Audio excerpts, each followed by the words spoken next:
Welcome to the Clarity Fund podcast. I'm Dr. Owen Anderson, and I'm joined with Dr. Kelly Burton. And we've been doing a series that was about the Contemporary Academy. We've been chatting about that. We're both in the Contemporary Academy, and we're both interested in what's going on. And we had talked in a previous podcast about advice to young philosophers. And we're sort of building on that now as we think about a young student entering the academy. What challenges will they expect to find, and how can they best address those challenges? So, Dr. Burton, why don't you start us off? Tell us what you've been reading and thinking about. Hi, Dr. Anderson. Yeah, I've been thinking a lot about critical theory lately. You and I have had conversations about that as well. And something came to mind as I was thinking about critical theory is, what happened to the love of ideas? I've been thinking about that. It seems to me that philosophy is about ideas and examining ideas and playing out the logical implications of ideas, but it doesn't seem like a popular thing to do anymore. Tell us about it. What are you seeing? I'm seeing an emphasis on activism. The time for, we've mentioned this, the time for talking is over, the time for action is now. And I'm thinking not a lot of people are thinking through the implications of this activism. And I think this is something that students are going to encounter when they go to the university. It's everywhere. Yeah. It seems like the idea is that what makes a meaningful life is one that somehow produces change in the world, addressing perceived injustices. Yes, I think you're right. So you have to have your cause. If you don't have your cause, you're not really doing anything with yourself. But let's think about that. This idea of justice is an old idea in the history of philosophy, and it's a contested idea. And it seems like we need to take time to think through that idea. And that's just one idea that's being acted upon right now. Yeah, it's something like, I wonder, is it a version of love your neighbor that's been emptied of critical thought? Yeah, I think it could be. But so you're supposed to love your neighbor, and incidentally, that's the second of the commandments. The first one is that you're to love the Lord your God. So it's almost like a secular version, which of course the secular then has to jettison the love the Lord your God commandment and just do the love your neighbor commandment. And then the idea is, well, I wouldn't want to be treated unfairly. And so if I think someone else has been treated unfairly, then I should try to do something about it. And now you've brought in another concept, fairness and love. And these are things we need to think through. I agree with you. I think this is what it's about. And I think it's a good virtue for us to love our neighbor. But I also think philosophy has gotten a little off track. Is it the job of philosophy to be activist? Or is it the job of philosophy to provide a foundation for activism? Well, I wonder, I think you and I have talked about the foundation, so I think, yes, definitely. Without the foundation, then what we call activism might actually be bringing about harm. Yes. So we might claim that we're loving our neighbor, and we're actually bringing them about harm. We're doing something that appears to be help, and it isn't actually help. Or we're perceiving what we call unfairness, and it really actually isn't unfair. But I do wonder, though, if philosophy does want to change the world. And so that intuition of wanting to do something with your life, to make your life count, is an important human intuition. But it could just as easily be that you make things worse. They only appear to be better. Because it seems like a lot of what people want to do to make the world better has to do with money. Yeah. For example, a more equal distribution of money, more access to money, the ability to have money so you can have political influence. And if a good life doesn't really have much at all to do with how much money you have, then that's all misguided. Right. And so you just brought up the good life. We're talking about ethics. Really, this activism is ethics. And I'm not sure we have a firm foundation for ethics right now. And so are we free to back up and think it through? Right. Or do we just have to get on this train and go? Well, I wonder too if there's been a number of these cycles in American history, revivalist movements, and perhaps what makes this current one different is that it is secular, only secular. But all of the revivalist movements had a religious and a social impact. Yeah, yeah. So I think I wonder. you're right. I wonder if there's a larger pattern in American religious thought, and this is fitting into that. Maybe the last one was the Billy Graham revivals. And then that takes a while to kind of feel all the impact of that, but that still obviously was religious. Yeah. So, are we allowed to think about this? Is a secular revival even worth joining? That seems like a good question. That's a deep one. And can we stop and back up and say, what exactly am I joining? And what? Yeah. This is what I'm saying. That there's a role for thinking here and ideas. What if it has a negative impact? Right. I mean, what are we doing here? So backing up to what I started with is I think philosophy students, philosophy majors, philosophers need a love for ideas first. And those ideas are what drive action. So we should probably think things through, have rational justification, and backing up even further, self-examination. We need to think about our own views and why we think those views are true. Yeah. Well, tell us, what should we back up and examine? Cash that out for us a little more. I think some of the things we've mentioned, what is justice? What does it mean to love your neighbor? What is the good life? But I think even more, I'm always pushing backing up and doing metaphysics, and before that, even epistemology. How can we even know? What is the method for knowing and justifying our actions? And those are the basic questions in philosophy. And if you don't love doing that, then probably you shouldn't be a philosophy major. Now, I think there might be some terms, though, that are used because their very definition is something negative. So if you were to question them, you'd be looked at like you're crazy. So, for example, I'll just give some generic examples, but you might be able to see the application.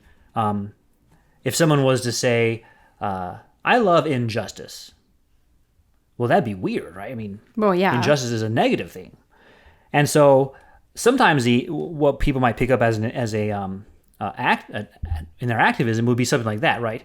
We're for, let's say, love, and by implication, the other side is for not love or hatred. Yeah. So part of the questioning has to be even in the names and the words that are chosen to say, is that really what love is, or is that really what justice is? Right. So if you're told that an institution is unjust from top to bottom, institutional unfairness. Well, are we sure? What exactly does it mean for something to be fair or just or good? Right. And so that seems to be the first step in critical thinking. Not critical theory, not critique, but critical thinking. What does that mean? And can we agree upon the meaning of terms? And does the meaning of terms name something in reality? I think that's the very thing that's under question right now. Yeah. I talked to you about an example of this in Stephen Hawking. And I contrast him with something that I read in John Locke, where John Locke says he's never met anyone so unreasonable as to say the manifest contradiction that something came from nothing. But then Stephen Hawking, in his last book, which means his most mature book, at the end of the book says, we can say the universe came from nothing. Yeah. And one of the things, besides that just the obvious error in that, what I notice about that is, here we have someone who's reputed by his generation to have been the smartest human who ever lived. What does that say about the people handing out that award? Yeah. That they think the award of smartest human ever goes to someone who says, well, Locke pointed out, is this a manifest contradiction? And so it made me think about the emptying of words. This was Right. what brought it to my mind right now is the word nothing has been emptied of meaning. He actually goes on to talk about how there's gravity doing it, and gravity's not nothing.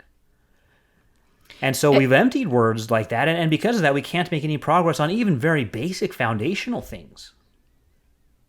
Doesn't it seem like this is the heart of the problem? That words don't name things or realities. We can't get to reality.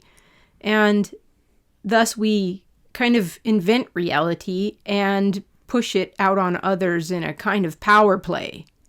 Well, that is the whole story, right? And then there's just the various power plays, and we should equip the marginalized power groups so they have more power. And it all becomes like that, and ideas and the truth of the matter is lost because we've already Exactly. agreed to this. And I know you and I have both referred to Confucius and his job of the rectification of names. Yes, I love And that. he didn't think that order could be restored until names name things that they mean. Exactly. And he thought that was the job of the philosophers. And I think more recently, George Orwell pointed that out in 1984, Yeah. that the government changes the meaning of words in order to get you to agree with them and control the masses. Yeah. And so there's a kind of subjectivism there that, well, whoever's in charge of the words, that's who's in power. But that's not true because nothing is nothing. It always will be. And just because Yeah. we change the name of it and tell people something comes from nothing, it doesn't make it so. And so what happened, as you've asked, to thinking for ourselves, or what happened to our ability to use reason? Yeah. And I think some bold young philosophers need to step up and say, why should I believe that? Why? And that takes a kind of freedom, a kind of, well, I think it's a search for meaning, and people who really desire meaning will say, why should I believe that? Yeah, I think so. Well, and part of the difficulty is that I guess maybe people think that when you have to stand up for something, you're standing up against an opponent who is embracing evil. Maybe because the movies present villains that way. Yeah. And it's very simple. Like, okay, that guy says he's going to hurt everyone, so I have to stop him. But in real life, that's not how it works. The other side says, we're standing up for law and order. And your side has to say, no, you're not. This is actually a matter of freedom. I'm thinking about the American Revolution. Yeah. So the British didn't think of themselves as oppressing the colonists. That's not how they would have phrased it. They would have said, we're maintaining order in the empire. And so you have to be willing to look at it and see what really is going on. Yeah. And in this case, the word justice especially is being used. And I think it's because of a certain view of what a life is like. And if in this life you're prevented from certain kinds of activities, I said if, because it may not even be the case, that's true. But if you are, what does that say about if you can have lived a good life or not? And I think for you and I, maybe we're more comfortable because if Socrates is our teacher, our mentor, so to speak, he died in debt. Yeah. So I don't think that you and I are probably too concerned about that on one level. And so our focus, our shift is completely different. You know, there's something else that's happening that I think we can go back to Socrates. He wasn't afraid to die. I think we're living in a time where a lot of people are afraid to die. And it's because of our metaphysics again. This is the only life you have, and it's very short, and there's a dangerous virus out there. So there is something to an urgency for the people living right now if this is the only life you have. Yeah. Well, and it's funny you mention that because have a parallel podcast series going on anxiety. Yeah. And this is particularly existential anxiety. And at the root of that is the fear of death. Yeah. And that death as the ultimate callback. And having no answer in the face of death, you're not able to give it any meaning, creates a whole life of anxiety from top to bottom. That's true. So yeah, I would think that those might go together, right? The meaninglessness of words coupled with the reality of death, and you can't explain things. You can't give meaning to your life. And so you might try to find meaning in one of these causes. Yes. But even that is arbitrary because you could have picked any one of 100 other causes. And then we all still end up dead in the end. Kind of related to that, I have a question for you. Do you think young people may be finding meaning in causes when previously they may have found meaning in religion, like you were talking about the revivals? Is this how people are finding meaning, joining some cause?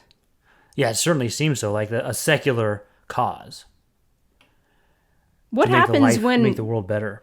What happens a few years down the line when people find out that that wasn't really that meaningful and they wasted that time? Yeah, that's the terrible cost of it. Not monetary cost, but a cost of time and meaning. Yeah. I think the some of the idealism of the 60s is like that, right? Where we Yes. look back now and it's kind of cringy. Yes. That's what I had in mind when I brought this up. But I So- think there's something... Oh, go ahead. You're circling around this idea of meaning of words, meaning of life. It does seem like that's at the heart of it, right? Yeah, well, I think so. That comes back to your focus on ideas. And I think it's put this way in some areas, they would say a sense of wonder. Yeah. Interesting. I think that's how Aristotle and Aquinas define the beginning of philosophy. Yes. Now, I would put it differently, building on the series I was doing on existential anxiety. Because a sense of wonder is a kind of a positive term that reflects good on us, makes us like, look, I wonder, I care about knowing. The preacher said that the beginning of wisdom is the fear of the Lord. Yes. Solomon was reputed for his wisdom. And so I think that is a little different than wonder, because wonder could just be like, I'm really curious about lots of things in the world. And the fear of the Lord might sound too religious. You say, well, wait, I'm an atheist. I don't even believe there is a Lord. But I think he's getting at something about reality, which is that wisdom begins with our need to make sense of things. And not just anything, but the most important things. Yes. And that these ideas aren't just abstract, like Aristotle's God, who's just basically an abstract idea to us. The Lord, that term Lord means God who's ruling redemptively. Yeah. God who's actively involved. And so wisdom begins at that point. Once you've reasoned to that point is when wisdom begins. And that might take some steps to get there. And you say, well, I've done a lot of work. I know, but you only got to where it begins. And wouldn't you say that fear of the Lord is also connected to fear of meaninglessness in a way? It's so I'm afraid of a meaningless life. Yeah. And so the flip side of that would be pursue meaning. Yeah. Well, and notice how that connects up well with the greatest commandment. Because we were talking earlier about love your neighbor, which is the second commandment. The greatest commandment is this: love the Lord your God with all your heart, mind, soul, and strength. And so that commandment and then the beginning of wisdom are clearly saying something very similar. So what happens if you go about loving your neighbor, but you don't fear the Lord? Do you plan for things to work out well? That's a good question. I was just going to ask that. Yeah, like let's say even if you're right about what it means to love your neighbor, which I have a big question mark next to, but let's just grant, okay, you got it right. You're doing what you should to love your neighbor, but you reject God. Like, how far is that going to get you? I think it's not going to get very far. Humans are humans. Obviously, we're not loving each other as we ought to now. What will make it better? Yeah. What will change it? Yeah. So love apart from the love of God doesn't seem like it'll get there. Now, someone can say, "Look, you've made too many jumps because I don't even grant there is a God." Well, let's talk about that. That's what philosophy's about. That's what I was going to say. Yeah. Let's do it. Then that's good. Let's get into questioning. Well, what are the alternatives to that? That's what I love about. I mentioned earlier John Locke, and the quote I have from him when he says that there's no greater absurdity than saying everything came from nothing. He says, so therefore we know something existed from eternity, and now we need to figure out what it is. Yeah. So that's the first step. Yeah, we know something is eternal. Now, what is it? And that's when it gets exciting. Yeah, I think so. I think that would be, how is that for activism? Awakening people to the love of wisdom. Yeah, I'll live for that. That's my cause. And it may not put any more dollars in their wallet, but it has something more valuable than that. Yes. Meaning. So, yeah, meaning, right. And what if you say, well, I continue to be treated unfairly in this life? I know that's kind of the story of Socrates, right? Yes. I mentioned he died in death, but he was also treated unfairly at his trial and given a really bad verdict. And it's interesting that he doesn't complain at all. His students complain. His students said, hey, let's break you out of here. And he doesn't complain at all. He actually talks about how he could be excited to go to the next life and ask people questions there. Yeah. So I think that... Oh, sorry, go ahead. He has a different interpretive framework for suffering, let's say. Yeah, I think so. That's what I was going to get at, is that if we change how we're thinking about good and evil, it changes how we evaluate some of these present causes or present approaches to life, secular causes. Yeah. So all this wraps up into our topic, which was, what would you do if you're a young student? I mean, it seems like we count as old because we say things like, man, when I was a student, it wasn't like this. But I think there's sufficient similarities to say, well, when I was a student, people had ideas that they tried to promote, and I had to learn how to question things. Yeah. I think one of the things that may have been different when we were students is a different generation, and we weren't as connected socially, and it didn't matter as much what our peer group was thinking. I think we may have had more freedom to think our own thoughts than we do now. Yeah, that's a good question. That's a good point of, I know in my case, that didn't weigh very heavily on me, what my peers thought. Yeah, I was pretty much hanging out by myself doing my own thing. I didn't care about my peers. I think that's a hallmark of Generation X, so that could be true. Yeah. And other generations are more concerned about that, and the hallmark of their generation is social media. Yeah, so they may be facing a different challenge than we faced, or an additional challenge, and we should maybe consider that. Maybe get off the social media and think a little bit. Yeah, well, I wonder if that sounds like an old person, like, stop watching so much TV. Maybe the old people were right, though. Yeah, turn down that music. Get a haircut. So I think that that could be true, but we need to think about how do we do that? How do we once we turn it off, do we even have the tools with which to think, or has that part of our education be bypassed? Yeah, no, I think that's a more serious problem. So as we wrap up this one, Dr. Burton and I are discussing advice to young students, and part of this has just been thinking about the climate we live in and what's happened to words as they become used meaninglessly and emptied of meaning, emptied of content, and we're not able to think critically. So the solution to that would be we need to learn how to do that.